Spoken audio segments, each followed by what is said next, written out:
আজ বানিয়ে নিচ্ছি ঝিঙে শুক্তো। আমি ঠিক যেভাবে করি সেটাই তোমাদের সাথে শেয়ার করলাম। প্রথমে ঝিঙে কেটে ধুয়ে নিয়েছি, তারপর সামান্য সর্ষের তেল দিয়ে কড়াইতে, সেই গরম তেলে তেজপাতা সর্ষে ফোড়ন দিয়ে একটু ভেজে নিচ্ছি ফোড়নটা। তারপর ঝিঙেগুলোকে জল থেকে তুলে দিয়ে দেব কড়াইতে। আর দেখো, আমার সঙ্গে আমার নাতিও রান্না করছে, কোল থেকে নামবে না, তাই ওকে নিয়েই রান্না করছি। ঝিঙে শুক্তো তোমাদের সাথেও একটু শেয়ার করে দিলাম।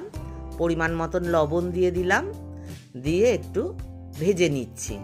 খুব বেশি ভাজার দরকার নেই, ঝিঙে থেকে জল ছাড়বে, তাই চড়া আছে কিছুক্ষণ ভেজে নিয়ে আমি ঢাকা দিয়ে দেব।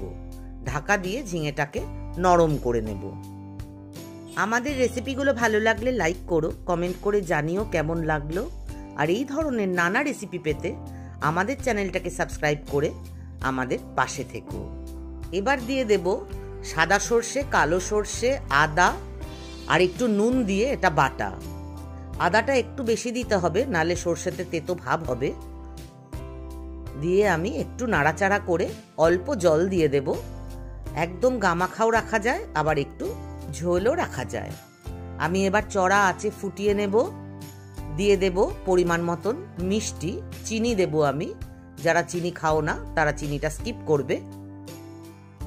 যেহেতু এটা শুক্তো সেহেতু এতে কোনো ঝাল পড়বে না, আদার ঝাঁজেই যেটুকু ঝাঁজ হবে। দেখো, আমি চড়া আঁচে এবার ফুটিয়ে নেব। ঢাকা দিয়ে পুরো ঝিঙেটা সেদ্ধ করে নেব। গরম ভাতে এটা দুর্দান্ত খেতে লাগে, আর ভীষণ সুন্দর একটা গন্ধ বেরোয়।